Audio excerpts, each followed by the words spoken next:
En ce 18 septembre, je me trouve au Théâtre Manuvie à Brossard pour la soirée d'intronisation du Temple de la renommée de la LHJMQ. J'ai rencontré plusieurs intervenants du milieu qui m'ont exprimé à quel point cette soirée-là revêt un caractère assez particulier pour la Ligue. J'ai pas manqué un gala de la Ligue. Je suis un fier partisan et un gars qui suit beaucoup cette Ligue-là. Parce que je trouve que lorsqu'on parle à la Ligue, on oublie le bien qu'on fait. Le nombre de jeunes, oubliez les joueurs de hockey, là. Le nombre de jeunes à devenir des gens d'affaires, des pères de famille avec du succès. C'est encore plus important que les joueurs de hockey. Bien, c'est un peu comme la saison débute vendredi, c'est comme notre lancement. Alors, on est très, très contents de ça. C'est vraiment une soirée où d'abord les gens se réunissent, c'est festif. On honore des bâtisseurs, des gens qui ont fait des choses incroyables avec nous.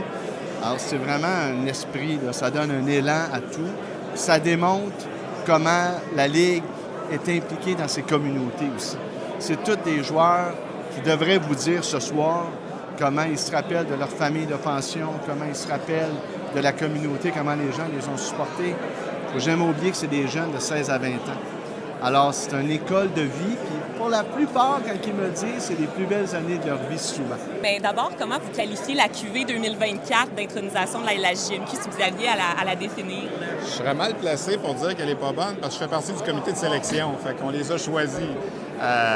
Gilles Courteau, dans les bâtisseurs, je pense qu'on voulait faire un statement de dire, écoute, il a pris sa retraite, il était là tellement longtemps, il va y avoir un seul bâtisseur cette année, puis ça va être lui. Quand on regarde les joueurs, bien, Patrice a pris sa retraite, alors on attend toujours que le joueur soit à la retraite pour le faire. Patrice, tout ce qu'il a accompli dans le hockey, il n'a pas joué longtemps au niveau junior, mais tout ce qu'il a...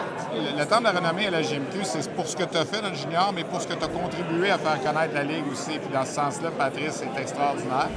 Alexandre Daigle, c'est un premier choix au total. Il n'y a pas beaucoup de premiers choix au total qui ont joué dans la LHJMQ, tout l'impact qu'il y a eu.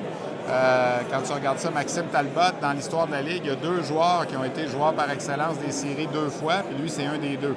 Fait qu'il fallait qu'il soit là aussi. C'est tellement dommage pour Réginald Savage que ça soit à titre posthume parce qu'on l'avait pris la décision avant son décès. Là. Ça a été pris la décision en octobre l'an dernier. On a appris son décès durant le temps des fêtes. Moi, c'est un gars que je connaissais beaucoup parce que j'ai grandi à Brossard. Il jouait au hockey mineur à Saint-Hubert. C'était tout un joueur de hockey. Puis lui, il a eu à vivre tous les propos raciaux qu'il y avait encore dans ce temps-là. Heureusement, aujourd'hui, on n'a plus à délire vraiment avec ça, quoique des fois, ça arrive encore, mais à son époque, c'était pas facile. C'était tout un joueur de hockey aussi. C'est dommage qu'il n'a pas joué dans la Ligue nationale comme on pensait qu'il ferait, mais c'était tout un joueur au niveau junior. Là. C'était un des bons que j'ai vu.